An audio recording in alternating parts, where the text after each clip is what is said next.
Sir sir అసలు మీ సమస్య ఏంటి సార్? Test result. కూర్చోండి సార్, చెప్దురుగానే. ప్రాణం తీయొద్దు. Sir sorry sir, 1 minute. Okay madam.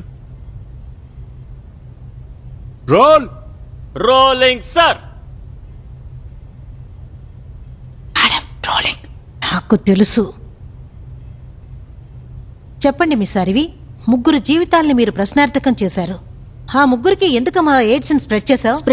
Spread చేశాను అంటున్నారే. వీళ్ళు నన్ను రేప్ చేశారు. వాళ్ళెవరూ కంట్రోల్లో లేరు. తప్పు చేశారు. దానికి నేనేం చేయగలను? నీకు ఎయిడ్స్ ఉన్న విషయం వాళ్ళతో నువ్వు చెప్పలేదా? చెప్పాలనిపించలేదు మేడం. ఏ మాటలవి? నువ్వు గనక వాళ్ళతో చెప్పుంటే వాళ్ళ ప్రాణాలు దక్కేవి కదా. ఎలా? ఎలానా? బయటికి రావే చెప్తాను. సార్, ఎలా అని? సార్, మీరు కాస్త నువ్వేంటమ్మా ప్రశాంతంగా ప్రశ్నిస్తున్నావు? దాని దగ్గరికి వెళ్ళి రామ్మ పోమ్మ అని బుచ్చగిస్తున్నావు. ఎవరు సార్ బుచ్చగిస్తున్నారు? లేకపోతే ఏంటి? అనవసరంగా మాట్లాడకండి. మేడం, అనవసరంగా ఇద్దరు గొడవ పడకండి.